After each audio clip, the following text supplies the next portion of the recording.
Muy buenas noches. Buenas noches. Saludamos a los asistentes al auditorio y a quienes nos están oyendo en la emisora de la universidad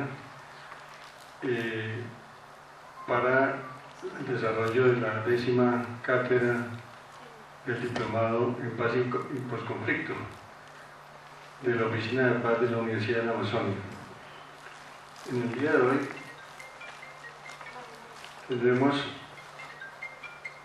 está dedicado básicamente a las experiencias de los espacios territoriales de capacitación de reintegración del Caquetá. En ese sentido, tendremos en primer lugar una presentación del profesor Jorge Reinier Culesio, director de la Oficina de Paz de la Universidad de la Amazonía, sobre los espacios territoriales de reincorporación en el Caquetá y el papel de la Universidad de la Amazonía. En segundo lugar, presentación de danzas del grupo fariano del espacio territorial de Agua Bonita. En tercer lugar, intervención del miembro del espacio territorial de Agua Bonita, Federico Montes, sobre las experiencias en ese espacio territorial, experiencias de los combatientes en ese espacio territorial. Y finalmente, una intervención de la profesora Jacqueline Vega, profesora de la Oficina de Paz de la Universidad de la Amazonia, y tiene a su cargo la coordinación de las actividades de danzas en el espacio territorial de Agua Bonita. Entonces, con ustedes el profesor Jorge Culesio. Gracias. Saludo a la audiencia de nuestra emisora de la Universidad de la Amazonia, que está pendiente del programa del Diplomado en Cultura de Paz y Posconflicto, y un saludo a los inscritos en este diplomado, que recibirán también por video las presentaciones de esta noche.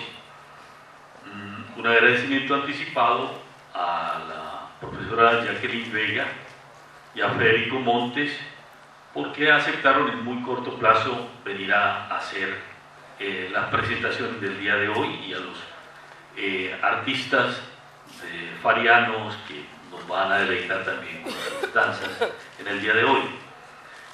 Tenemos una situación de irregularidad académica en la universidad que también nos ha afectado en el Diplomado de Cultura de Paz y Posconflicto, pero aún así contamos con la presencia de unos colegas muy interesados en el mismo y la audiencia por nuestra emisora.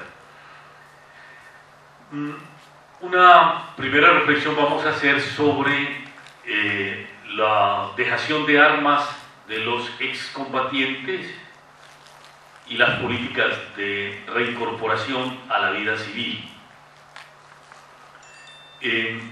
El conjunto en la larga historia de los conflictos de guerra civil, los conflictos armados, que han terminado mediante pactos, mediante acuerdos de dejación de armas, de forma contemporánea, Colombia tiene una larga experiencia de políticas de reincorporación de excombatientes.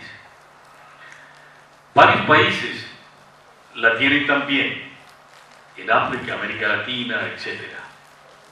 Pero Colombia, en sus más de 50 años de la última guerra que hemos vivido, ha mantenido múltiples procesos de reincorporación de excombatientes, y sobre eso hay también reflexiones críticas, analíticas, y una importante literatura que sistematiza esa experiencia. Yo, a partir de una experiencia personal y de un texto que voy a nombrar enseguida. El texto es un texto de Álvaro Villarraga del 2015, que publicó Centro Nacional de Memoria Histórica y que se llama Desmovilización y Reincorporación Paramilitar, Panorama de los posacuerdos con las Autodefensas Unidas de Colombia. Recomiendo ese texto, se puede bajar por la web, es de suma importancia, tiene tal vez unas 500 páginas, pero es un excelente texto de reflexión y que resume, recoge la experiencia nacional en reincorporación de excombatientes, porque no solo se concentra en el tema de las autodefensas, sino que hace una breve reseña de anteriores reincorporaciones de excombatientes en Colombia. Y parto de una experiencia personal, doble. Tal vez, no estoy ahora muy seguro, en el año 98 yo trabajaba en el Departamento Nacional de Planeación y Chucho Bejarano, un colega profesor de la Universidad Nacional, también de Economía, me llamó un día y me dice: Jorge, usted a partir de mañana no va a trabajar a Planeación Nacional. ¿Por qué, Chucho?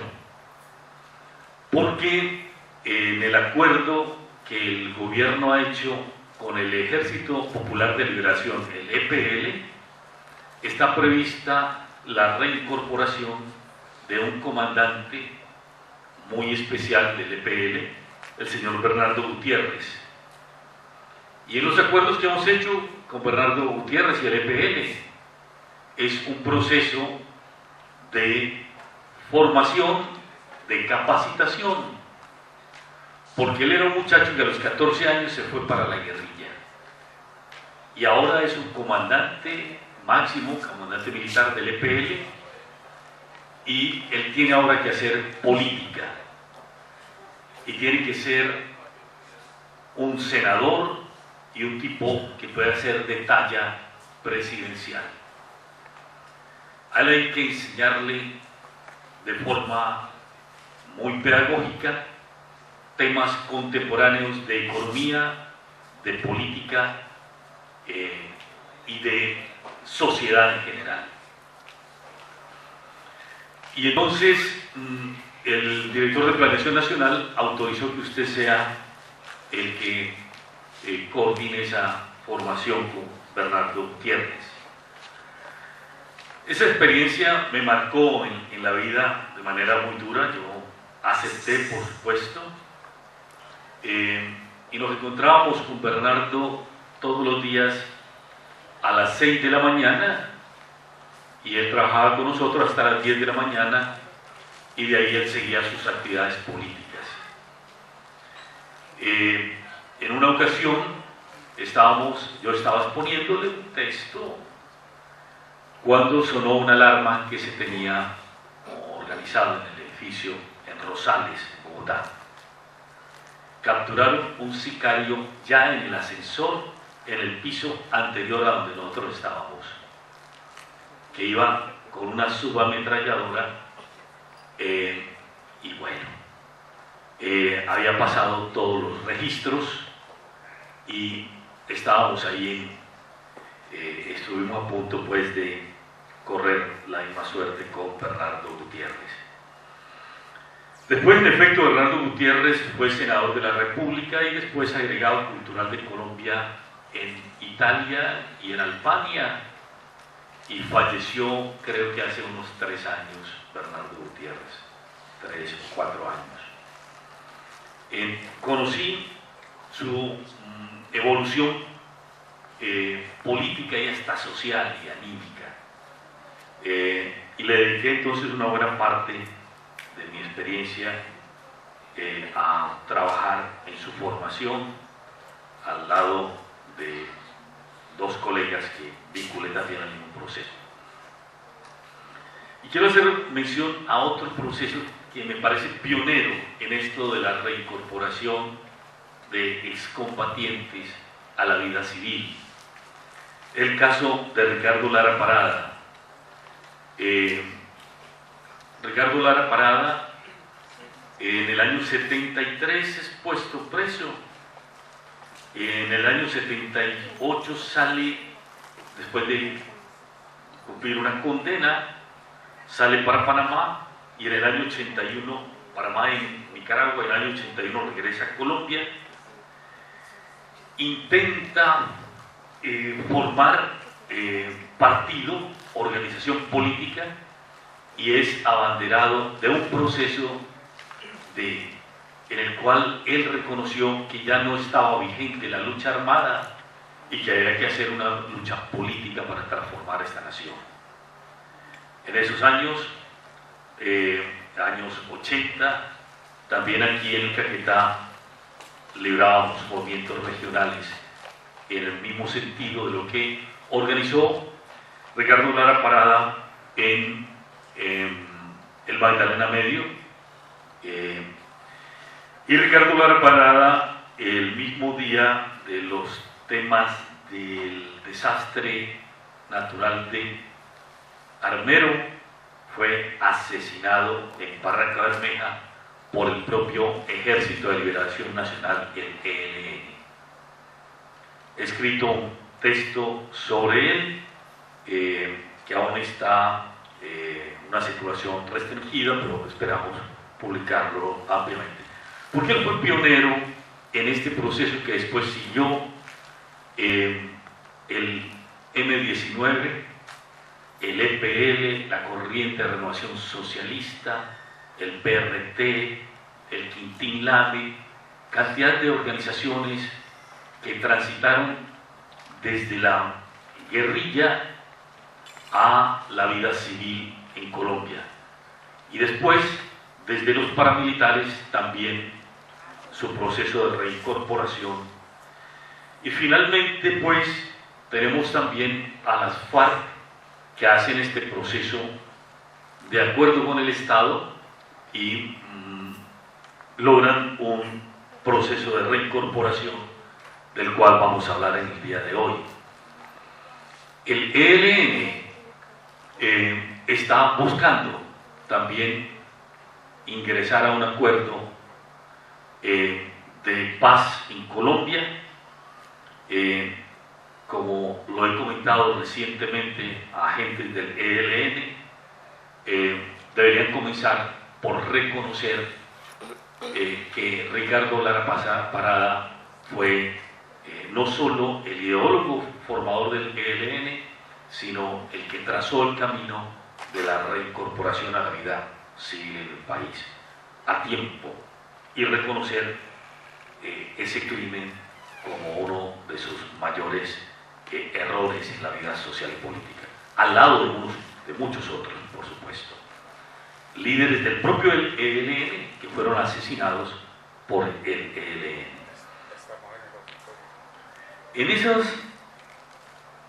Con ese antecedente personal, ahora quiero basarme en lo fundamental en el texto que les anunciaba del Centro Nacional de Memoria Histórica de Álvaro Villarraiga, para llamar la atención en unos 10 minutos antes de comenzar a hablar del tema concreto de la universidad y su papel en apoyo a la reincorporación en nuestro territorio.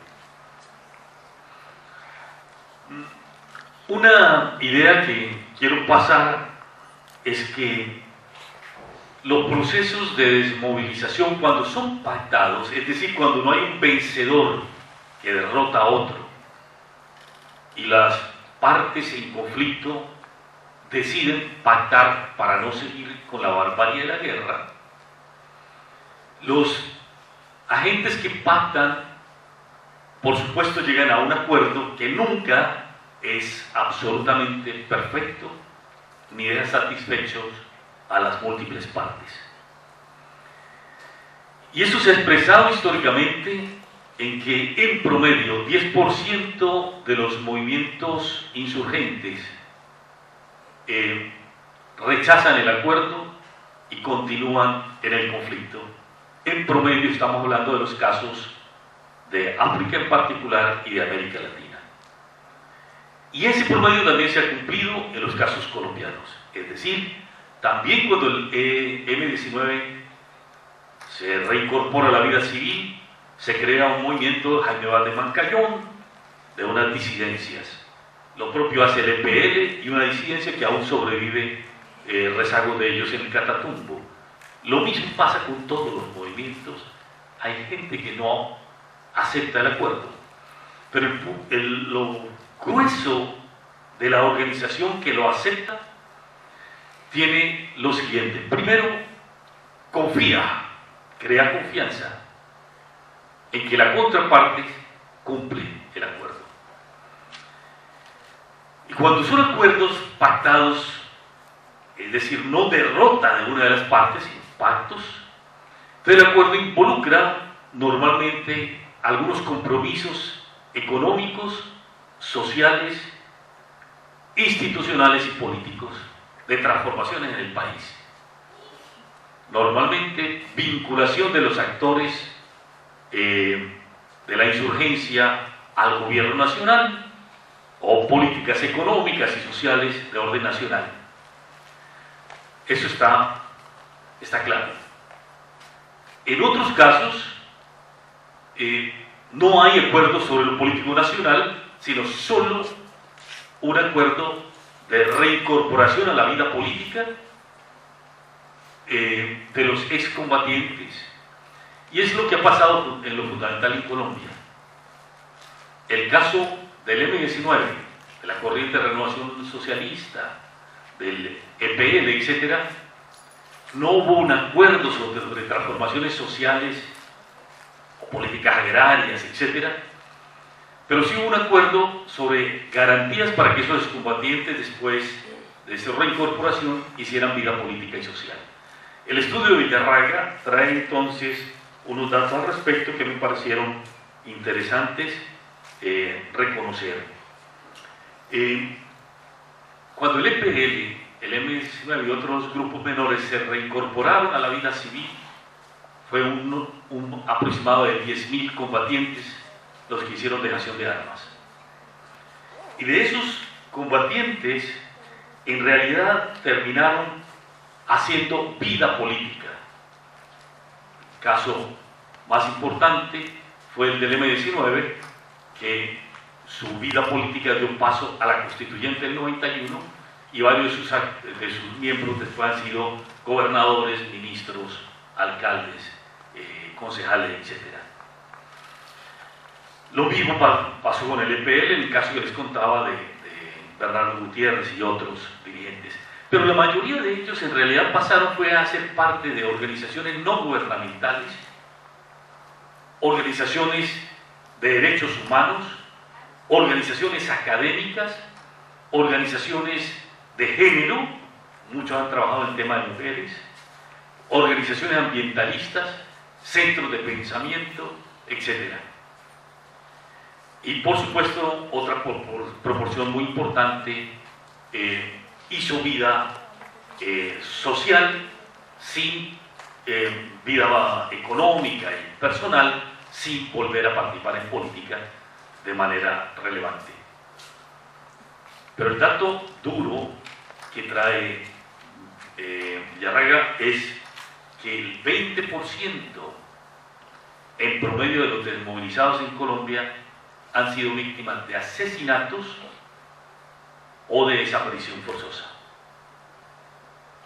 Ese es un dato doloroso, dramático. En eso se involucra a los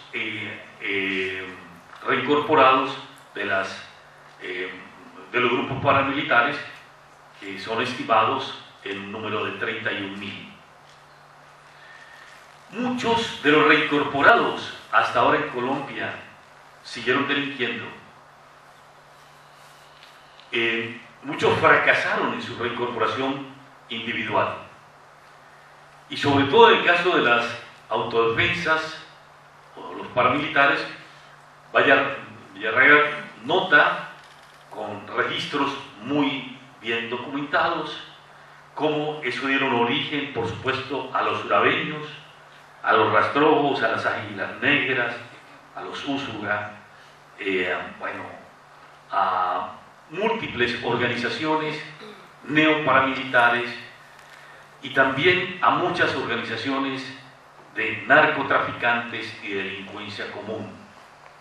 Y de eso no se escapó el M-19 también y por supuesto el EPL. Es decir, la experiencia analizada de manera sistemática, de manera académica, muestra que los procesos de reincorporación en Colombia han tenido algunos éxitos y muchos fracasos. Colombia tiene una larga experiencia institucional de reincorporación. Yo personalmente he participado de algunas de ellas en mi condición de director del IPES de Bogotá. Hicimos un proceso muy importante con los ex-guerrilleros que estaban en Bogotá, además de ser con las víctimas, de darles oportunidades productivas, etc. Pero la verdad, la reincorporación no ha sido fácil, ha sido muy difícil. Amén de que hasta ahora, antes del acuerdo entre el Estado y las FARC, los compromisos de reincorporación no involucraron políticas de transformación institucional o económica y social, sino solamente propuestas de garantías de derechos para ejercicios civiles o apoyos económicos, educativos, para la reincorporación, etc. Hubo en eso varios errores del Estado y hubo correcciones, hubo bastante intentos de correcciones, inclusive en el gobierno del ahora senador Uribe, recuperando los fracasos y las experiencias anteriores. Ha habido importantes recursos del Estado invertidos en esto, de la sociedad, pero el control social sobre esto ha sido muy pobre, como lo demuestra Villarraga. Es decir, la sociedad misma no ha hecho un suficiente balance, una accountability, como dicen los norteamericanos, a los procesos de reincorporación. En todo caso, el ejercicio con las FARC de reincorporación, de acuerdo de paz, es un ejercicio que recoge las experiencias fracasadas, los errores y también los éxitos del pasado e intenta corregirlos. Por ejemplo, el acuerdo entre el Estado y FARC, cuando tiene 6 puntos, de esos 2, podría uno decir, son básicamente asociados a la reincorporación directa de los exguerrilleros. Pero los otros 4 aspectos son compromisos que benefician al conjunto de la población colombiana: la reforma rural integral, la reforma política o la sustitución de cultivos de uso ilícito. De suerte que aquí hay una novedad frente a los anteriores procesos ocurridos en Colombia y a muchos en el mundo. Por eso este es un acuerdo sui generis, distinto, novedoso. Y en torno a la propia reincorporación de los excombatientes también intenta innovar este proceso. Resulta que las anteriores reincorporaciones cumplidas en Colombia fueron básicamente reincorporaciones individuales.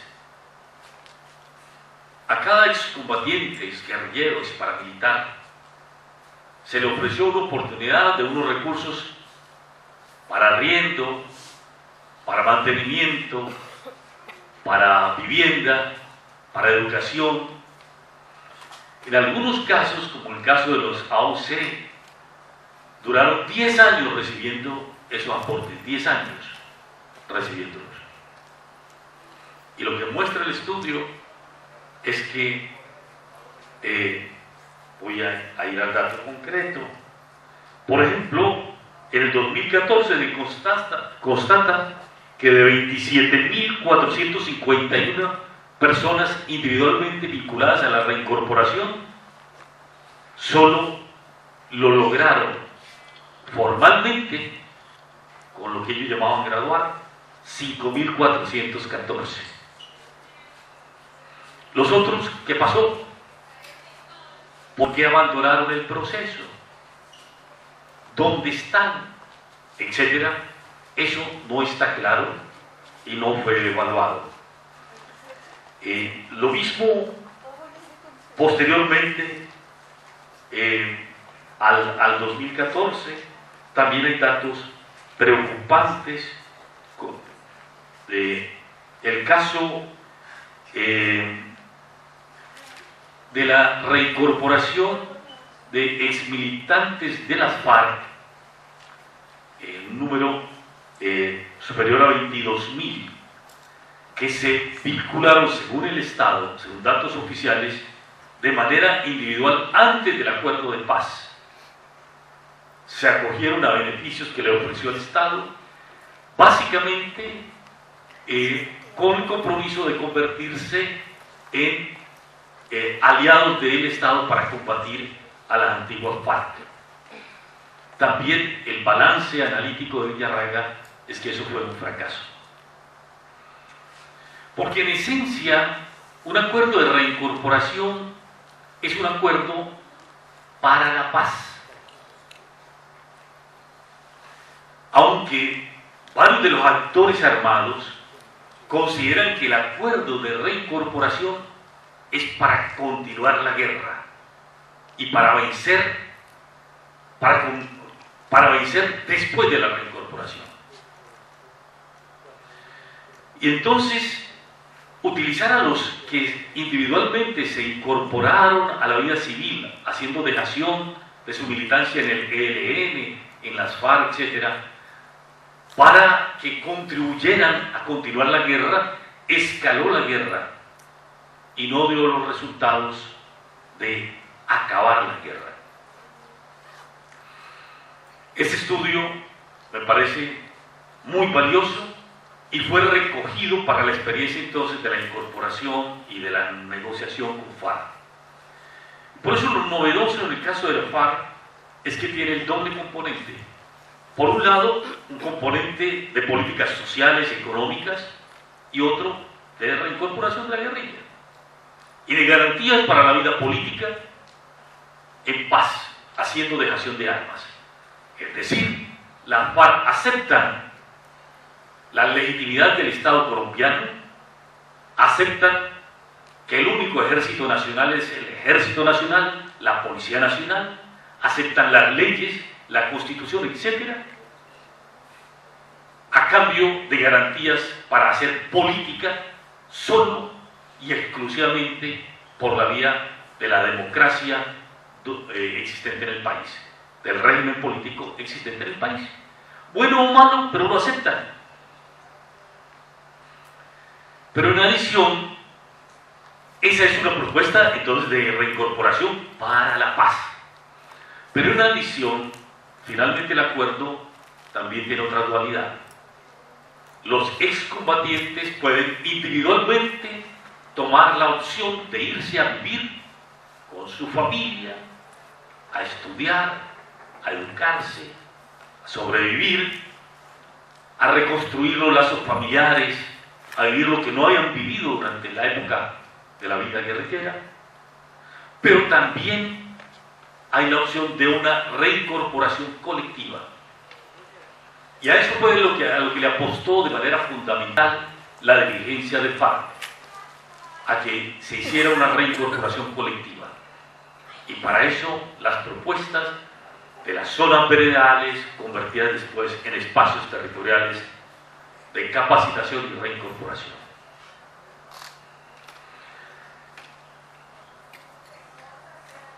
Los informes que hasta ahora tenemos de esa experiencia son preocupantes. Primero por el hecho, pues apenas llevamos en la práctica 2 años de zonas veredales y espacios territoriales, pero el acuerdo venía desde antes. Y mientras tanto, el Estado no ha cumplido que no tenían que ver con FARC. Lo que tiene que ver con FARC, según los informes del CROC y los que nosotros contribuimos a hacer con la OEI, el Estado ha tenido voluntad, pero mucha ineptitud de cumplir en el gobierno de Santos, sobre todo con los compromisos de reforma rural integral, etc. Eso, el informe, ya hicimos aquí una presentación hace 3 semanas, ¿cierto, Juan León? Sobre el informe CROC de hasta dónde se ha cumplido. Pero en concreto con los ETCR, eso de lograr crear confianza por parte de los excombatientes en el Estado y por parte del Estado y de la sociedad en los procesos de paz, esa confianza se ha venido construyendo con mucha dificultad, valga decirlo, porque resultó muy útil políticamente en Colombia para un sector muy importante de la sociedad colombiana hacer política buscando que no se cumpliera el acuerdo de paz.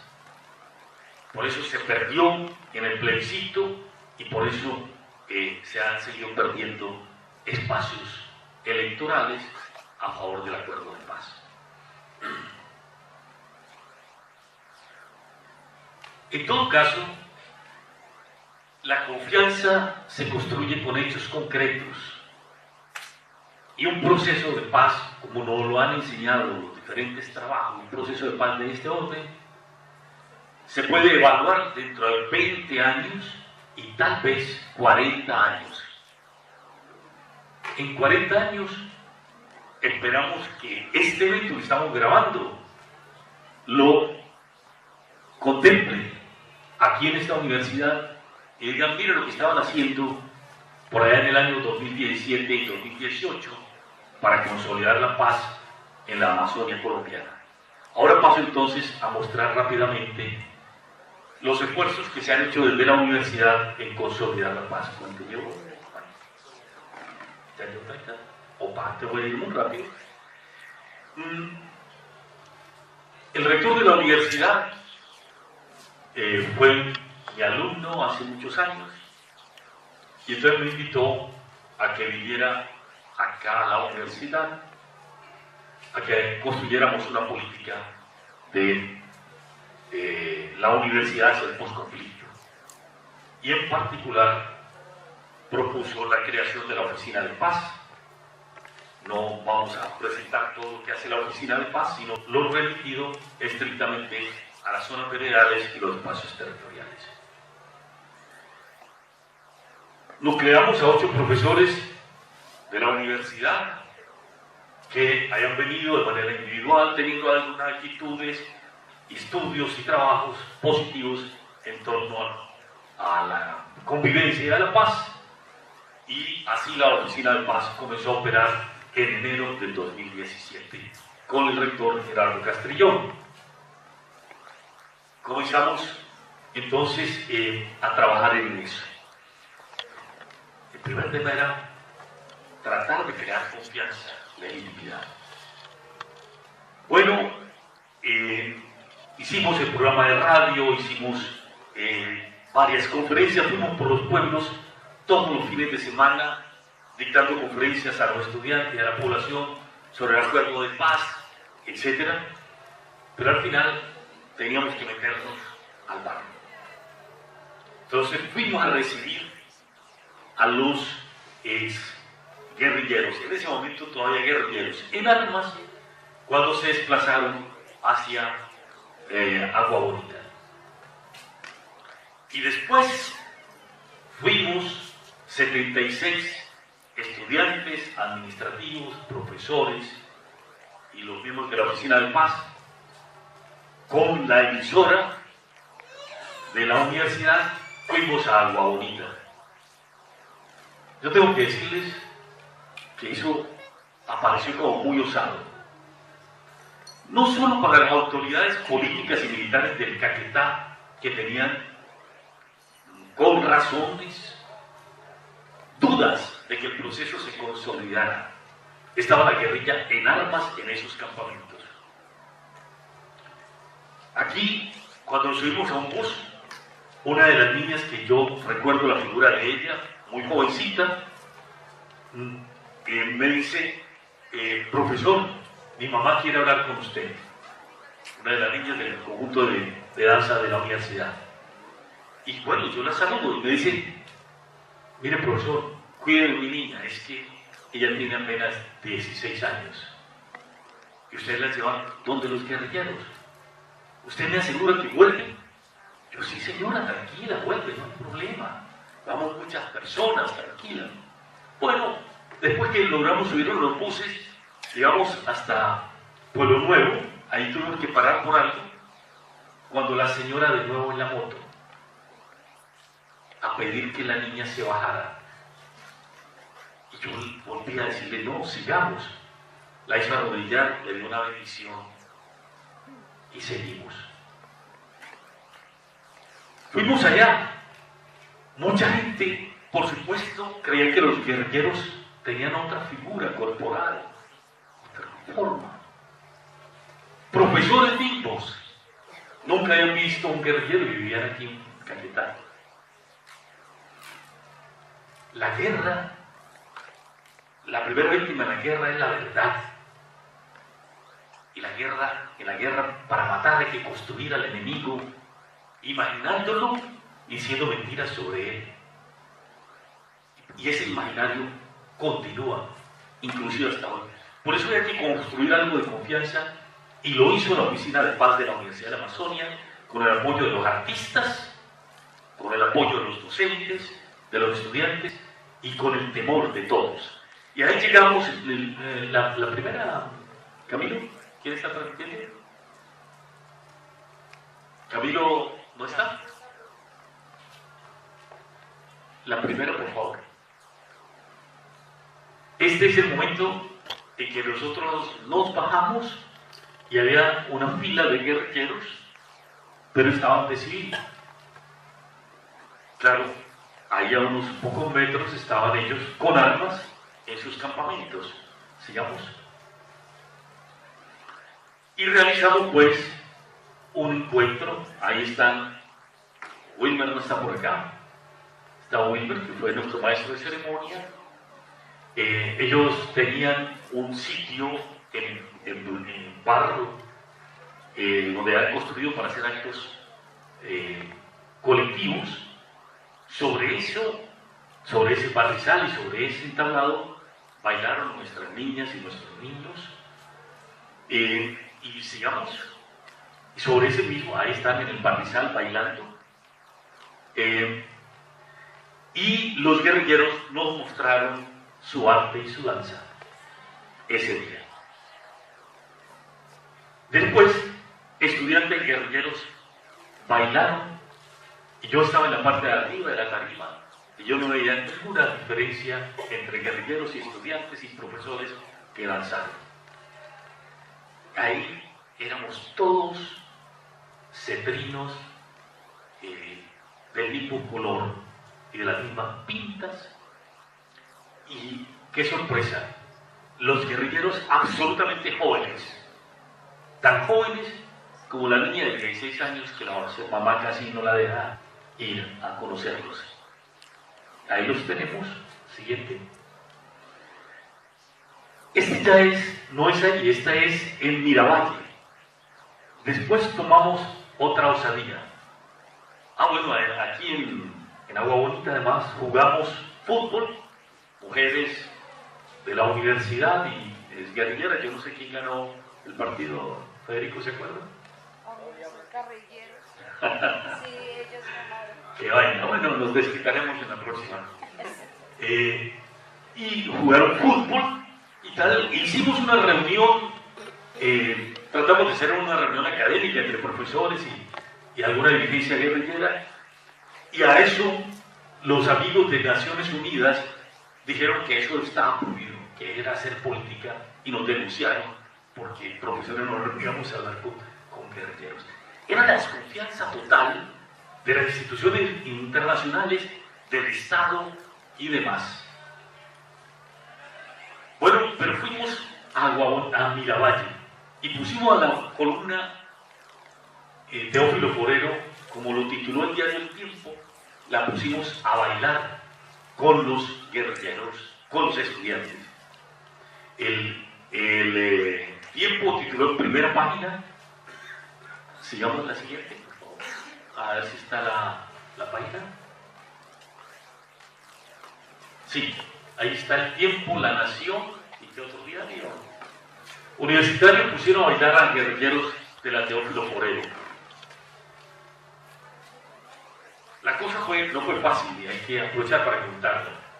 Nosotros llegamos, claro, todos teníamos nuestras dudas. La nación entera, demás. La terrible columna Teófilo Forero. Pero allá fueron, de nuevo, ya los estudiantes habían sobrevivido a Agua Bonita porque no íbamos allá. Bueno, llegamos y inmediatamente la Teófilo Forero salió con una escuadra de guerrilleros con mini-UCIs formando, trotando. Y yo dije, no, eso fue un fracaso. Todos los periodistas que han venido inmediatamente tomándoles fotos. Y le pedí a alguno de los comandantes ahí de FARC que si no se iban inmediatamente con sus armas, nosotros regresamos inmediatamente. Bueno, ellos lo aceptaron. Y le pedí a los fotógrafos que no publicaran una foto, porque le hacía mucho mal al proceso de paz y al papel de la universidad de crear confianza en este proceso. Tengo que decirlo y agradecerlo. No se publicó una foto de la columna en armas. Aún así, el comandante en ese momento de la 6ª División me acusó de haber llevado estudiantes a ser adoctrinados por guerrilleros de la columna, pero yo tenía una carta de Sergio Jaramillo, el alto comisionado de paz, que me autorizaba a hacer ese viaje, y sobre todo tuvimos el respaldo del rector de la universidad y de la directiva de la universidad. Continuamos, de ahí seguimos para Yarí, en la zona de litigio entre Caquetá y Meta. Bueno, estuvimos allá, una zona todavía en condiciones más precarias que lo que estaba Agua Bonita, pero no sé si tenemos fotos de los campamentos, no sé si les pasé, ¿no? Bueno, porque ahí tomamos unas fotos de cómo estaban viviendo en un barrizal, durmiendo, una situación difícil, pero allá fuimos también a bailar, a danzar y a compartir con la insurgencia. Siguiendo ya, ¿no? Y luego hicimos el censo de los exguerrilleros, o de los guerrilleros todavía en ese momento, que lo habían pactado a nivel nacional hacerlo entre la universidad, que lo hiciera la Universidad Nacional. Habían pactado gobierno y FARC. Como yo soy de la Nacional, hablé con los colegas de la Nacional y les dije, no, aquí lo hacemos nosotros de la Universidad de la Amazonia. Y estuvieron de acuerdo y nosotros hicimos ese censo en acuerdo con la Universidad Nacional. Lo hicimos en el Putumayo, en la cárcel, en Puerto Asís, lo hicimos aquí en Miravalle y en Agua Bonita y en las cárceles de Florencia. Ese es el ejercicio, sigamos. Hicimos un ejercicio muy interesante de iniciativa de una profesora que estaba en ese momento en la oficina, Patricia Franco. Hicimos un intercambio epistolar, cartas que escribieron los estudiantes de la universidad, se las llevaron los guerrilleros y los guerrilleros contestaron. Vamos a publicar eso. Son documentos realmente duros que muestran la desconfianza entre la sociedad civil y la insurgencia en ese momento. 53 años de guerra no son gratuitos. Son cartas muy duras. Y las cartas que contestaron los guerrilleros también son de antología. donde ofrecían disculpas por la ortografía, pero les decían: hemos hecho esta guerra para que ustedes puedan seguir estudiando. Vamos a publicar también ese documento, sigamos. Campaña de biblioteca para las zonas, el Librotón. Hemos hecho ya varios ejercicios de llevar libros al Putumayo y a las otros ETC. El 2018, bueno, hicimos el foro de candidatos caqueteños y entonces nos atrevimos a traer aquí a Iván Márquez, a Luciano Marín, estudiante de esta universidad, y bueno, así comenzamos a romper otros eventos que hemos hecho. Vamos a pasar ya muy rápido. Día del Niño, varias otras actividades, obras de teatro, llevamos los grupos de teatro allá, siempre con dificultades, desconfianza que han tenido los muchachos guerrilleros con nosotros. Les proponíamos proyectos productivos, no, que es confianza. Ahí está Federico, ¿cuántas veces yo lo llamo? Queremos hacer tal cosa, desconfianza, legítimo, pues. Desconfianza en la universidad, en la academia, etc. Y después, bueno, presentación del Festival de Agua Bonita reciente. Hemos estado hasta la semana pasada en el caso de los grafitis en Agua Bonita. En realidad, creo que la Universidad de la Amazonia, bajo la coordinación de Gerardo Castellón, cumplió un papel de servir de puente para construir confianza entre la guerrilla y la sociedad civil, entre el ejército y la policía y la sociedad civil, y entre el ejército y la policía y también los excombatientes. Hasta donde hemos podido, hemos cumplido esa función, no sin errores y sin dificultades, pero creo que estamos satisfechos de haber jugado un papel marginal, así sea, seguramente, en la construcción de confianza entre actores de esta guerra. Lo hemos hecho también, por supuesto, lo hacemos todos los días en nuestro periódico Amazonia y Paz, en nuestra emisora, donde tenemos un programa todos los días de 2 horas, remarcando sobre el tema de paz, de lunes a viernes, o lo hacemos en las conferencias y en los múltiples eventos académicos que hemos hecho aquí en Caquetá y que hacemos a nivel nacional y en los diferentes escenarios. Estamos satisfechos y vamos a continuar con ese proceso gracias, repito, al apoyo de la institución, del rector y de los profesores de la Universidad de la Amazonia, los grupos artísticos y de recreación. Eso era lo que teníamos que presentar por ahora. Bueno, agradecemos al profesor Jorge Pulecio, director de la Oficina de Paz, su valiosa colaboración, explicando cuál ha sido el papel de la universidad en este proceso. Enseguida llamamos al grupo de danza acuariano, que nos va a presentar algo que tienen preparado para el día de hoy.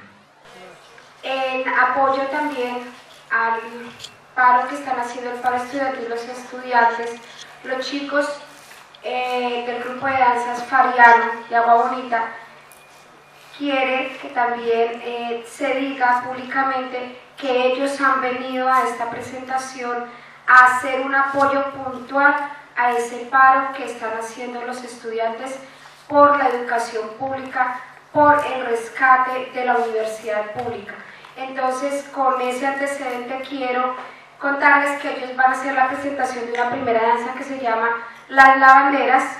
Las Lavanderas es una danza investigada en el municipio de Cartagena del Chairá por un maestro que se llama Robert Bernal, pero nosotros la hemos retomado y la hemos adecuado, la hemos modificado de acuerdo a las experiencias vividas por los muchachos farianos, y es así como nosotros vamos a hacer una puesta en escena basada en la vida de ellos en los campamentos cuando vivían allá, ya que los hombres allí vivían una igualdad de condiciones, mejor dicho, hombres y mujeres, me refiero a eso.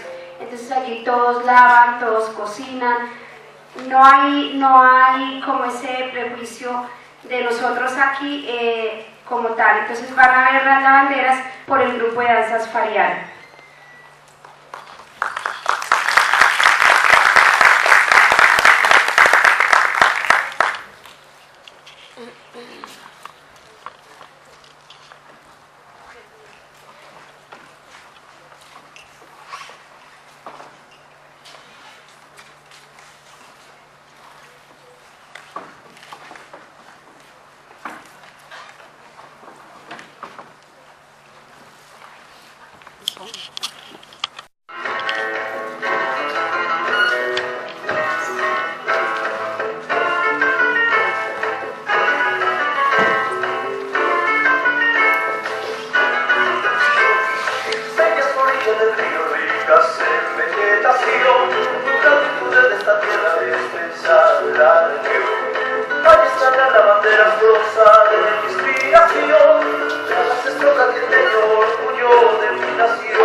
Bueno, le agradecemos al grupo de danzas farianas su extraordinaria presentación.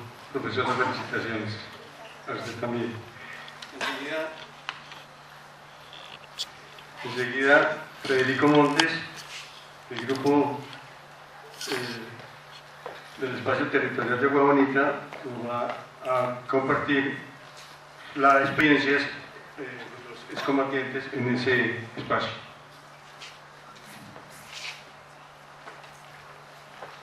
Muy buenas noches a todos ustedes. Primero pues felicitar la posibilidad de que como excombatientes y como integrantes del espacio territorial Héctor Ramírez, que es el verdadero nombre, se nos abra la posibilidad de estar en este espacio.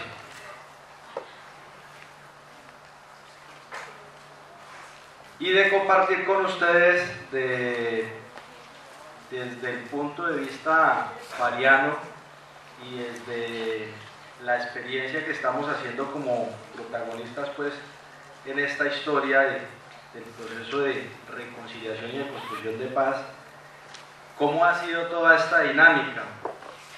Primero que todo, pues voy a tratar de contextualizar y al mismo tiempo de avanzar por la premura del tiempo, y es entender de cómo se fue estructurando el acuerdo de paz que de una u otra manera terminó permitiéndonos pues llegar a este espacio.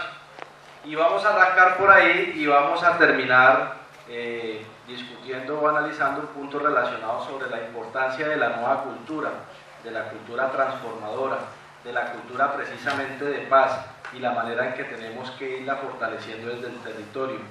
El acuerdo de paz nace cuando se da la posibilidad precisamente de que exista reconocimiento de los actores. Todos sabemos que llevamos 53 años dándonos bala entre unos y otros, primero unos a otros y después otros nos tuvimos que armar para defendernos de unos, y durante 53 años no tuvimos otro escenario distinto en la mayor parte del tiempo que el escenario del campo de batalla para podernos encontrar. Durante esos 53 años hubo unos pequeños momentos de la historia en los que intentamos a través de otros mecanismos que no fueran las balas y las bombas de llegar a espacios de concertación y de construcción colectiva. Y esos espacios desafortunadamente no fueron entendidos como tal.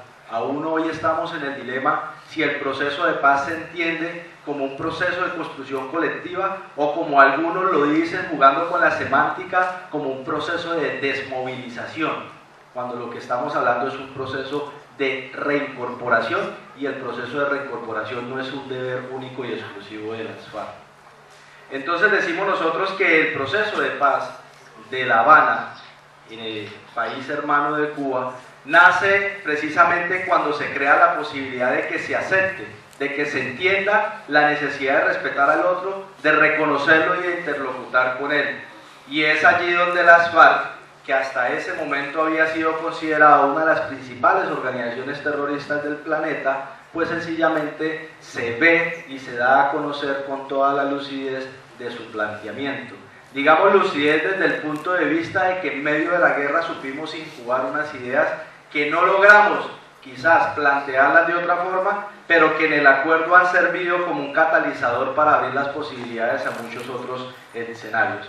Entonces, parte de reconocer a las FARC como un actor político, económico y social del país. Ahora no nos que dirán, no, pero ¿cómo nos va a meter ese cuento? Y resulta de que precisamente cuando se abre la posibilidad del diálogo con las FARC, lo primero que nos planteó el gobierno era de que hiciéramos un acuerdo entre él y nosotros planteamos de que las injusticias no eran injusticias contra los integrantes de las FARC, sino que los integrantes de las FARC veníamos haciendo todo ese proceso de resistencia porque consideramos que en el país había muchas cosas que se tenían que cambiar, y porque las FARC nació y se nutrió precisamente de gente, de combatientes que fueron llegando de todos los sectores de la sociedad colombiana, motivados por las injusticias que se daban en el medio ambiente o en el espacio donde ellos se movían. Una muestra de esas quizás era el hecho de tener nosotros en nuestras filas, cuando empezó el proceso de paz, al comandante Alfonso Cano. Alfonso Cano era egresado de la Universidad Nacional, un colega de universidad del profesor Pulesio. Era antropólogo y era quizás uno de los hombres, por la formación que tuvo en la academia, en este tipo de academia, era uno de los hombres más avesados en la proposición de la construcción de la paz, y quizás por eso también, en un acto cobarde, en el marco del proceso de acercamiento con el gobierno y de generación de confianza, terminó siendo vilmente asesinado, violando todas las normas o los criterios mínimos que existen cuando se trata de generar confianza para un diálogo. Pero como queríamos entrar siendo un actor político, económico y social, pues dejamos esa paginita a un lado. Incluso hace poco culminamos el festival haciendo un homenaje al camarada Alfonso y decidimos seguir avanzando.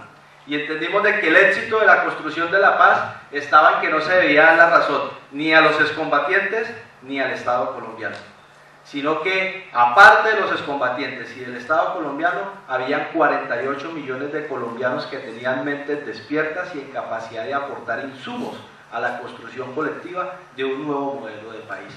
Ese fue el gran logro del Acuerdo de La Habana, y eso fue lo que nos permitió a nosotros nutrirlo de manera audaz y decidida durante los casi 5 años que duró ese proceso, logrando de esta manera recoger las opiniones de muchos sectores de la sociedad.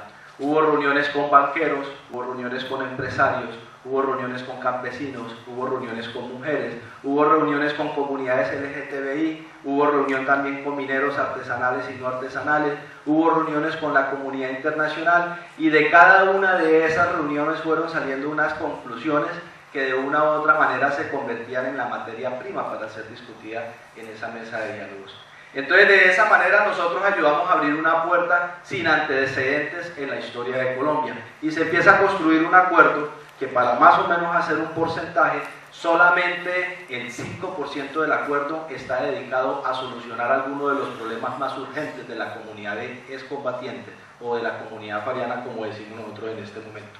El resto, el 95% de los acuerdos, se dedica es precisamente a abordar las causas objetivas que de una u otra manera generaron el conflicto y lo perpetuaron durante 53 años.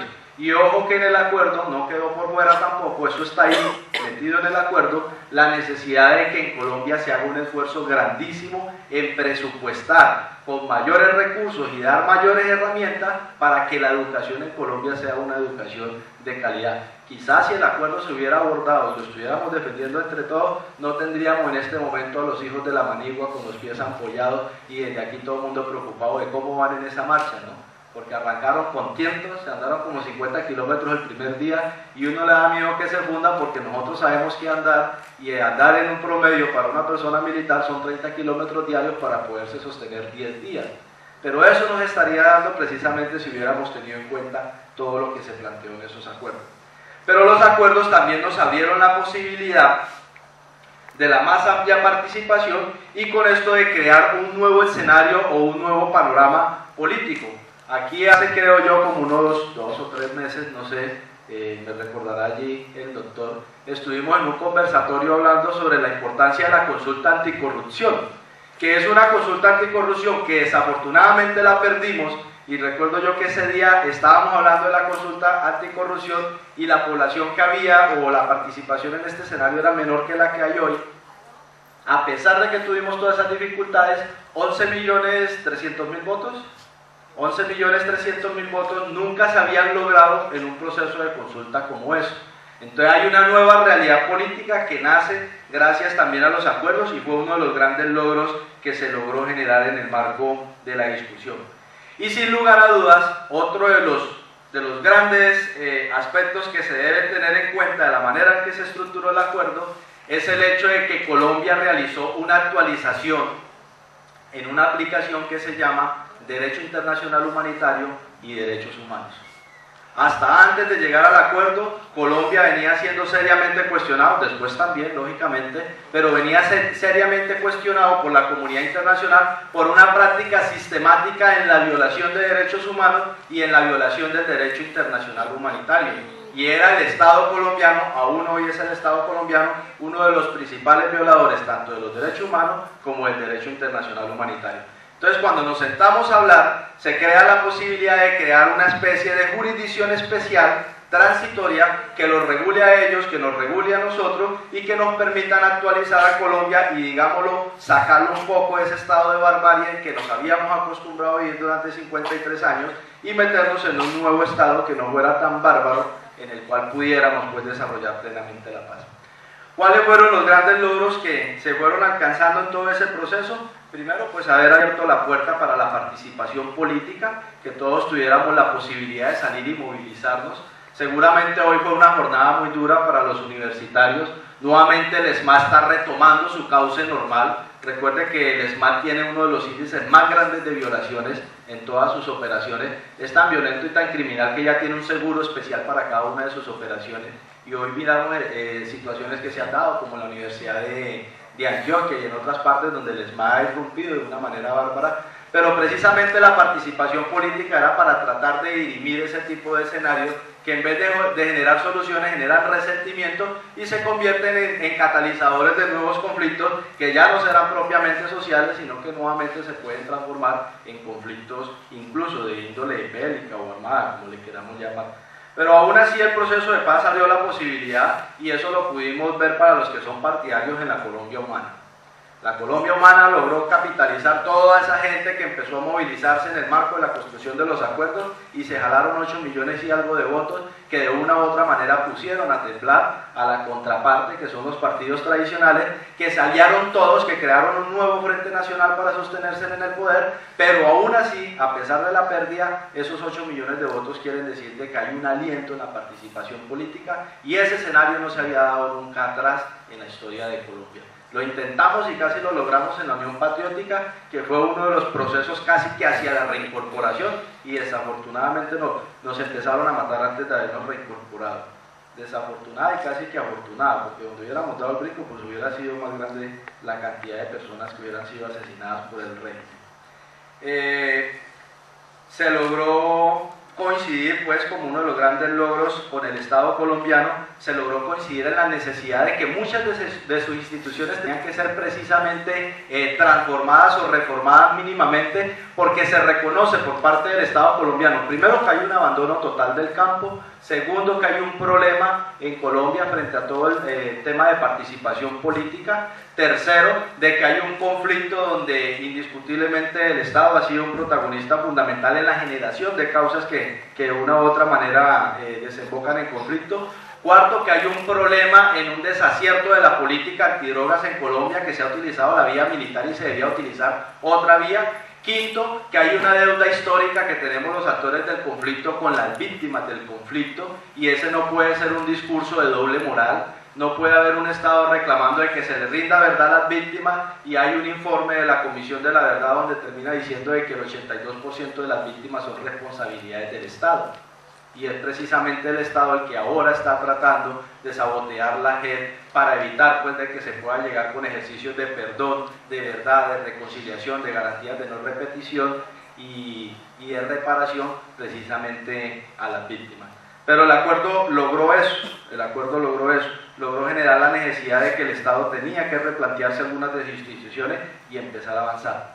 Y nuestra hoja de ruta, por así decirlo, para aterrizar en el tema, empezó precisamente cuando nos planteamos la necesidad de dejar de ser una guerrilla, porque consideramos que hay un Estado que se va a ceñir al derecho internacional humanitario y a los derechos humanos, pues la lucha armada pierde validez y empezamos nosotros a hacer un proceso de desescalamiento del conflicto y empezamos a plantearnos unas herramientas para eso. Para quienes son deseosos del estudio y les gusta conocer la historia, el primero en plantear un cese al fuego unilateral en el proceso de paz fuimos las FARC. Y con una serie de ceses al fuego unilaterales, el de diciembre, que era el 24 de diciembre, que era el 31 de diciembre, que para el Día de las Madres, que para el día no sé qué, empezamos nosotros a presionar al Estado y entramos en una lógica donde al último dijimos, bueno, así como el Estado nos impuso la guerra, vamos a imponerle nosotros la paz. Cada vez que declarábamos un cese al fuego unilateral, y era que las FARC decíamos no vamos a accionar militarmente, se lanzaban contra nosotros centros operativos en todas las áreas, y de eso podríamos hablar en otro espacio, porque lo vivimos en carne propia y Caquetá no fue la excepción. Y llega un momento en que logramos presionar al gobierno y el gobierno indiscutiblemente termina diciendo sí, hagamos un cese al fuego indefinido, pero de manera bilateral. Y empezamos a generar esos espacios como espacios necesarios para generar confianza y empezar a desescalar el conflicto. Desafortunadamente siempre se daban situaciones que de una u otra manera terminaban atomizando esos ceses al fuego y terminábamos nuevamente retomando las armas y yéndonos al campo de combate. Llega un momento en que las FARC nos planteamos la posibilidad de que es imposible avanzar en la mesa de diálogos y al mismo tiempo estar echando plomo. Que esa fue una consigna que no adoptamos nosotros. Recuerden ustedes que en San Vicente del Caguán las FARC planteamos hacer un cese al fuego bilateral, que ya lo habíamos hecho en la época de Casa Verde, de la Uribe, de la Unión Patriótica. Y el gobierno lanza una consigna y es: sí queremos negociar con ustedes, pero negociemos en medio del conflicto. Definamos un área, en esa área no van a haber operativos, pero de ahí para allá si la cuelgan la trota. Con la teoría de que nos iban a golpear militarmente en un proceso de paz y con eso nos iban a vencer en la mesa de diálogo porque íbamos a llegar supuestamente desmoralizados a dar el debate. Entonces nos tocó navegar así. Y se dieron situaciones como la muy conocida situación del general Papaña, que ustedes conocieron, como un general que andaba por ahí disciplinado por un río.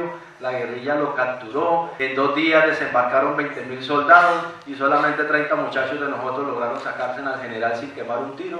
Y al último dijimos: vea, primer vez que se da una experiencia casi de esas a nivel mundial, y lo dirán pues los profes que conocen más esa historia, que una guerrilla coge a un general de generales sin quemar un tiro y se lo lleva así por así. Era el general comandante de la Fuerza de Tarea Conjunta Titán, que era como decir uno el comandante aquí de la Fuerza de Tarea Conjunta Júpiter, y se lo llevaron los guerrilleros. Y entonces llamamos a la comunidad internacional y dice: si no creen que tenemos voluntad de paz, ahí le devolvemos a su general.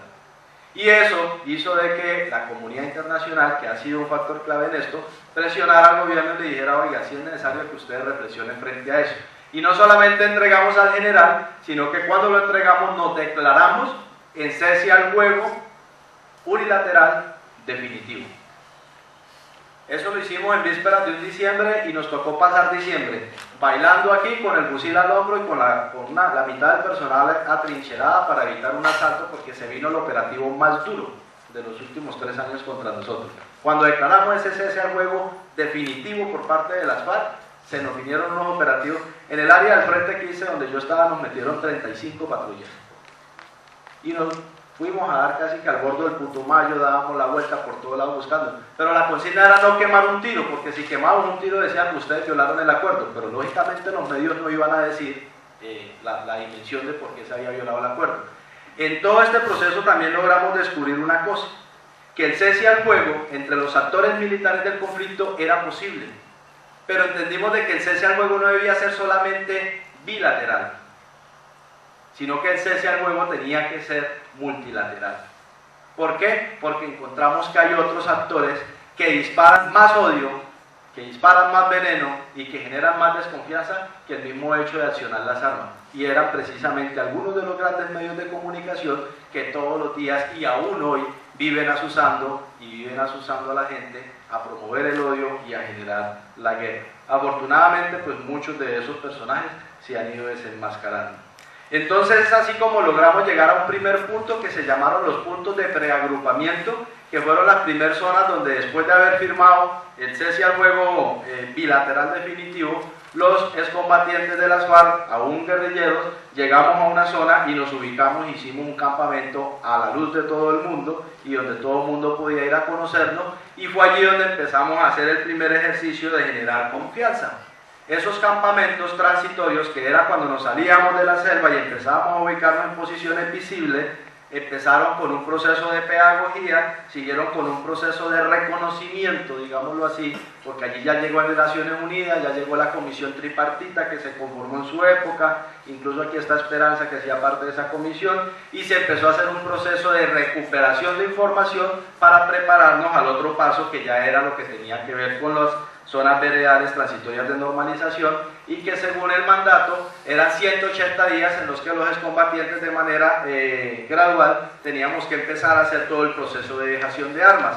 Pero al mismo tiempo, en esas zonas veredales, cuando las FARC empezábamos a hacer ese proceso de dejación de armas, el Estado colombiano tenía que empezar gradualmente a asignarnos nuevamente nuestros derechos y deberes como ciudadanos.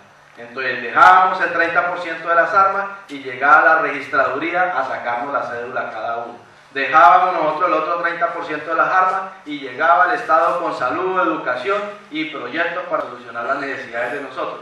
Dejamos el 100% de las armas y aún hoy tenemos problemas porque nos consideran ciudadanos de segunda clase. Esa es incluso ahorita acabo de salir de una reunión en Montañita con el Consejo Territorial de Reincorporación, con presencia del alcalde y de las autoridades departamentales y locales, donde en definitiva me retiré de la reunión como delegado de espacio territorial, porque aún hoy dicen que nosotros estamos en proceso de legalización y por lo tanto no tenemos derecho a ser censados en el CISBEN ni a conformarnos como una junta de acción comunal. Y el problema es que la reincorporación en ese terreno empieza cuando empezamos nosotros a reencontrarnos con nuestras familias, con nuestros amigos, los hijos prohibidos de la guerra, o sea, los que tocó dejar por allá en adopción, porque no los podíamos cargar a cuesta, y ahora tenemos un espacio territorial donde casi el 50% es personas excombatientes y el otro 50% son familiares, que han surgido después o antes de la guerra, de excombatientes. Y ni ellos ni nosotros tenemos derechos a asociarnos ni a salud, porque se inventaron el cuento de que hay que esperar a que se acabe la zona veredal, a que se acaben los espacios, para ahí mirar qué vamos a hacer nosotros con él, o qué va a hacer el Estado con nosotros. O sea, seguimos siendo ciudadanos de segunda clase y nuestros familiares siguen siendo estigmatizados por el hecho de que nosotros seamos excombatientes. Pero bueno, la zona veredal tenía ese objetivo, aún así nosotros asumimos el compromiso, asumimos el desafío y empezamos a avanzar. Ahí retomaría yo algo de lo que decía el profe Pulesio, y es lo que ustedes conocen, y es que en medio de todas las dificultades del proceso de reincorporación en las zonas veredales, en medio de los incumplimientos por parte del Estado, ese sitio a donde llegaron ustedes hasta agosto del año pasado, hasta septiembre del año pasado estuvimos ubicados en ese sitio, y ese sitio eran campamentos. Debajo de una carpa, debajo de un caucho, hacíamos nuestra caleta, el colchón era un caucho y una cobijita, y ahí dormíamos nosotros, esperando a que el gobierno nos solucionara el famoso cuento de la infraestructura de las zonas veredales. La zona donde estamos ubicados ahorita, o el ETCR o el Polito, como lo conocemos ahora, solamente terminó siendo construido por el Estado a medias en septiembre del año pasado. Y la dejación de armas se logró en agosto. Y aún así nosotros dejamos las armas sin que nos hubieran dado ni siquiera un techo en donde meternos. Pero parte de la voluntad nuestra radica en que en el proceso de las zonas veredales empezaron a llegar personas como la Universidad de la Amazonía, estudiantes de diferentes partes del país, y empezaron de una u otra manera a alentarnos. Recuerdo yo que la primera salida que hice del espacio territorial fue para venir aquí a este auditorio a participar en un conversatorio que estaban haciendo en el marco de la Semana Jurídica, y que cuando salimos de aquí, allí en la cancha, se estaba haciendo un evento de víctimas, y salimos nosotros y había muchas víctimas de las FARC, pero nos saludaron y le dijeron: nosotros queremos que ustedes nos pongan la cara, y nosotros dijimos: sí, lo podemos hacer, pero aquí no, pero si ustedes quieren ir allá, vayan allá. Hicimos un evento muy chévere, creo que aquí hubo algunas personas, donde llegaron 3 mixtos llenos de personas, muchas de ellas víctimas de las FARC, y empezamos a hacer un proceso de reconciliación.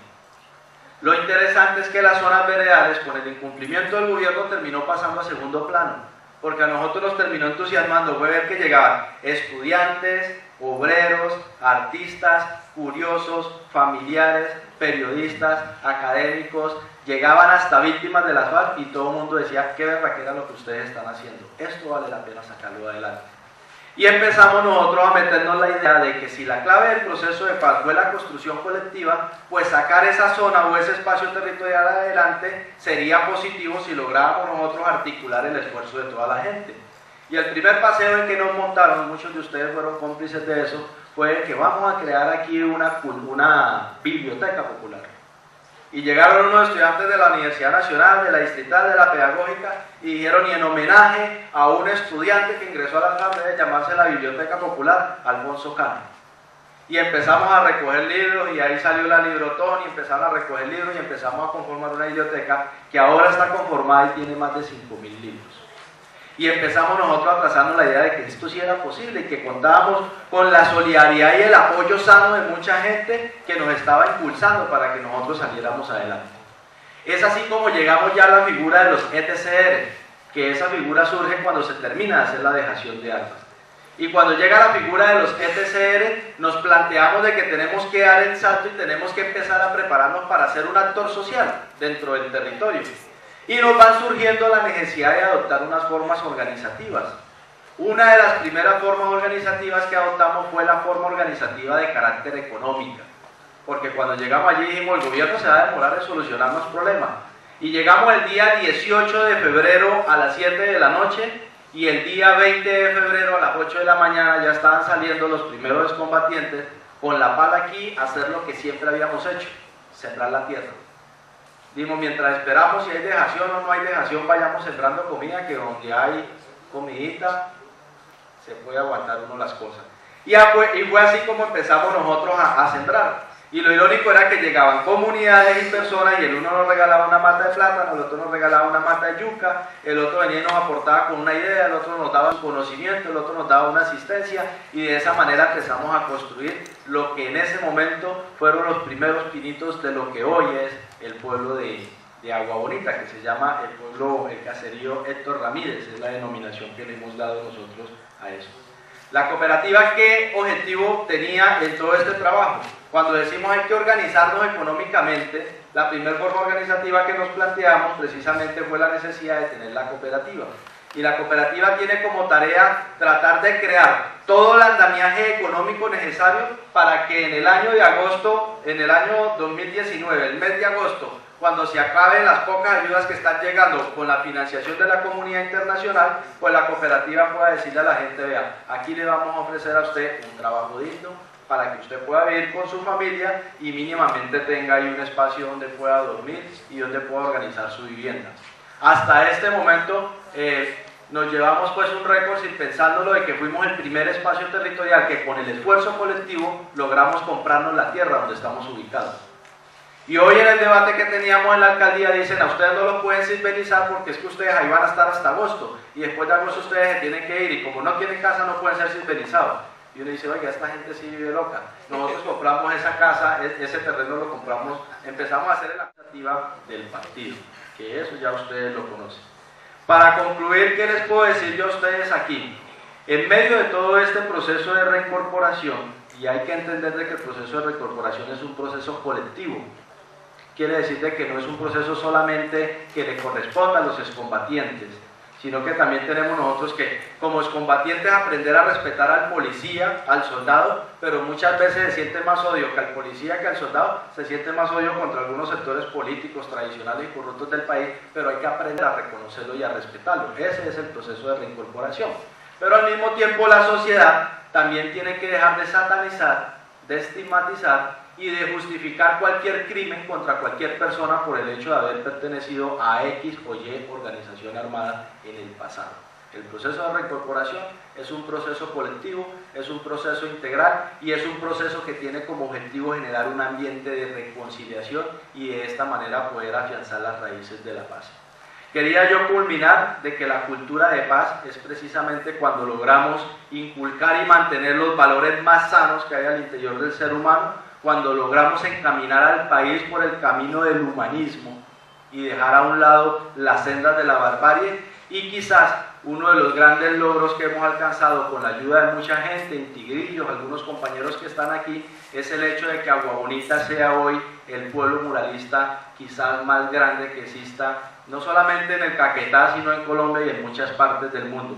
Y ese es un logro que hemos alcanzado a través de la suma de esfuerzos de muchos sectores de la sociedad. Y parte de nuestra cultura y parte de nuestro planteamiento está también consignada en la capacidad que tenemos para transformar todas estas experiencias en danzas y en muestras artísticas para compartir y solidarizarnos con ustedes.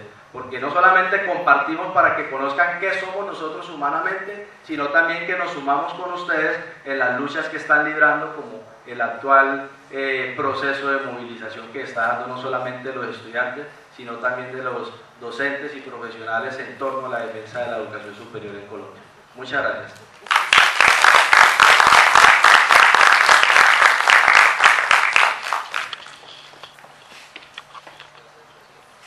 Le agradecemos a Federico Montes su exposición y creo que todos los aquí presentes estamos de acuerdo en que para los colombianos es muy importante conocer qué es lo que están pensando en este momento los exguerrilleros, los miembros ahora del partido político FARC. Enseguida el grupo de danza fariano nos ofrece el tema La Piña, la danza de la piña, la danza de la piña.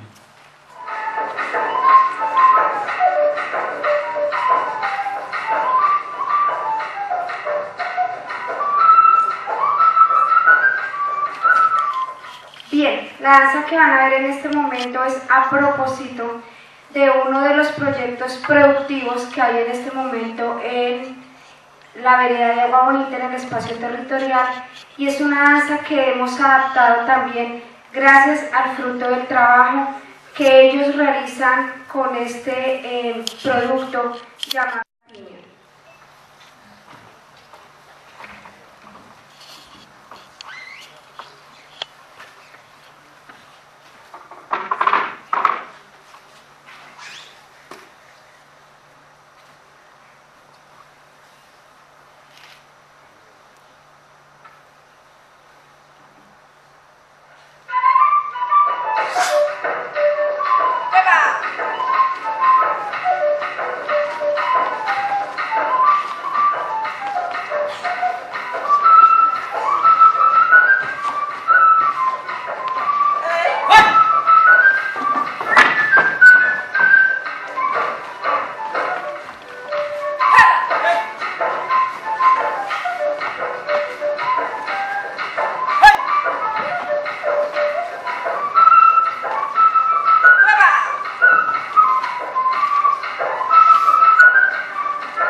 Bueno, mientras los miembros del grupo de danzas se cambian de ropa de traje, la profesora Jacqueline Vega nos va a comentar sobre la conformación del grupo y algunas de sus experiencias y su trayectoria.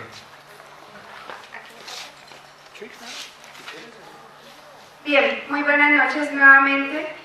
Digamos que la experiencia para mí fue al contrario, cuando fuimos o llegamos a apoyar desde la Universidad de la Amazonía al grupo de arte y cultura en Agua Bonita, todos pensábamos, o yo pensaba, y inclusive en mi programa Licenciatura en Educación Artística, que nosotros íbamos a llegar a conformar un grupo de arte y cultura, y no fue así.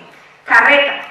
Ellos siempre tuvieron su grupo de arte y cultura, siempre han sido artistas, siempre han trabajado sus danzas, claro, empíricamente, pero siempre tenían un trabajo bien bonito. Uno dura horas y horas, o a mí me ha pasado, sentada mirando mucho tiempo el trabajo estructural de ellos, de lo que hacían, y son cosas supremamente maravillosas. ¿Qué se dio como componente? Que lo que yo, en la línea en que yo estoy formado, que yo me formé en la danza tradicional, que busca es rescatar y promover realmente la esencia tradicional de nuestros pueblos y tradiciones de nuestros campesinos.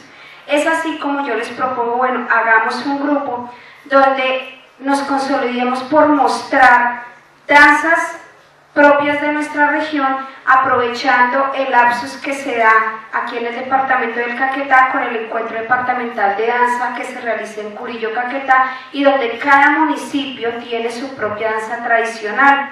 Es así como nos organizamos, llevamos el grupo a muy alto. De hecho, cuando iniciamos eran 16 parejas en escena.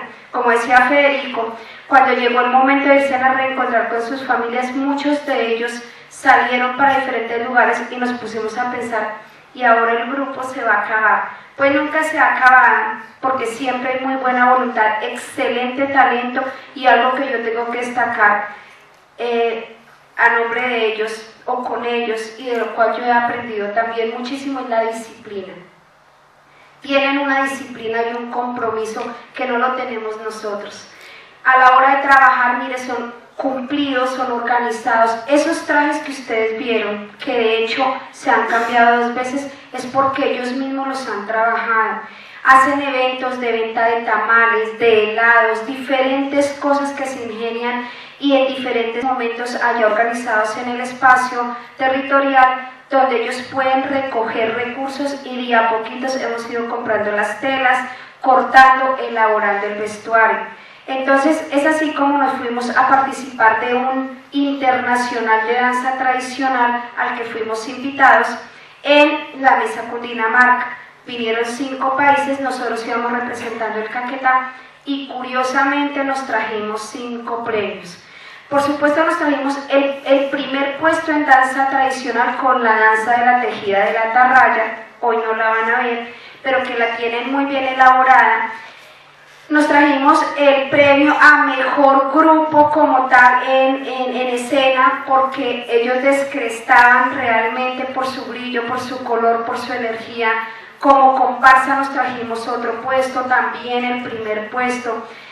Como comisión, la alegría que ellos tenían, y arrasamos con los premios. Fueron premios y premios, y así es como el Alto Comisionado para la Paz le habla a nuestro señor rector, el profesor Gerardo, y le dice: excelente, excelente lo que los chicos hicieron allá, excelente todo el trabajo, pero el reconocimiento, vuelvo y le digo yo, porque pues no soy una mujer de protagonismo, se lo debemos al compromiso y al trabajo de ellos. Obviamente tengo que rescatar y destacar la voluntad política que ha habido por parte de la Oficina de Paz, para que pueda promover el hecho que yo pueda dar continuidad a mi proceso de formación en este espacio, a mi programa de licenciatura en Educación Artística, de donde digamos que nacen los procesos en pedagogía, y de donde ellos les surge otra nueva idea con Adrián, y pensábamos que podía hablar, o si puede ahorita después también contar la experiencia,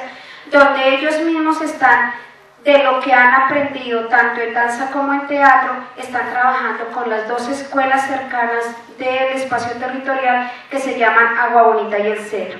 Es así como ellos son los profesores o los instructores en artes de los niños que están allí, y allí el 31 de octubre hicimos un encuentro en el espacio territorial. Obviamente pues vinieron muchas personas de otros departamentos, de otras universidades a apoyar el trabajo que ellos estaban realizando, y se pudo hacer un encuentro, es el segundo encuentro, el año pasado también se hizo, donde se pudieron ver los talentos de los niños, pero ya enmarcados por el proceso de formación que estos chicos y chicas han dado al interior del espacio territorial. Para mí es un honor, para mí es un profundo honor poder mostrar el trabajo de ellos y decir que con mucho orgullo estamos dirigiendo un grupo de danzas que vale la pena apoyar, un grupo de danza en arte y cultura que está mostrando como proceso pedagógico, como pedagogía para la paz, un mensaje en donde muchos deberíamos apoyar, no solamente por el proceso de ellos como grupo, sino ya por el proceso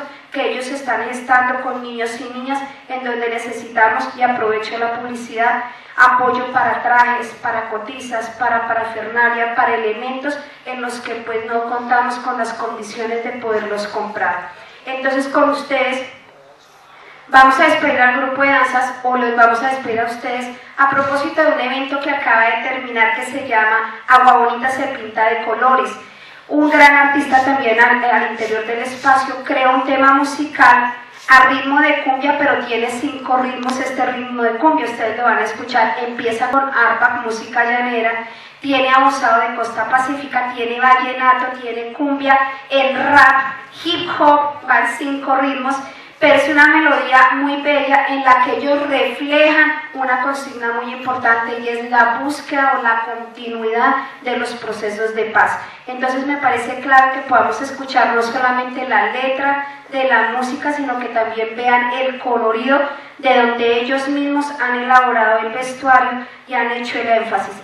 Un trabajo montado colectivamente con mucho cariño, y apoyando nuevamente a los chicos de la UNES que están en el proceso del paro estudiantil, y con cariño para todos ustedes que han venido o que hacen parte de este segundo diplomado de Cultura y Paz, del que también a mucho honor hago parte. Muchas gracias, y entonces con ustedes el grupo Fariano y la cumbia Agua Bonita se pinta de colores.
los chicos no se van, ven, ahí.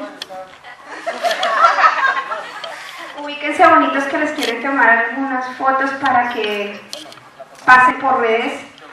A mí me gustaría mucho, me dice el profe, que si hay el espacio para que de pronto Adrián o Willington, no sé cuál de ellos, quisiera contar la experiencia que se hizo. Willington, se fue, ya pues.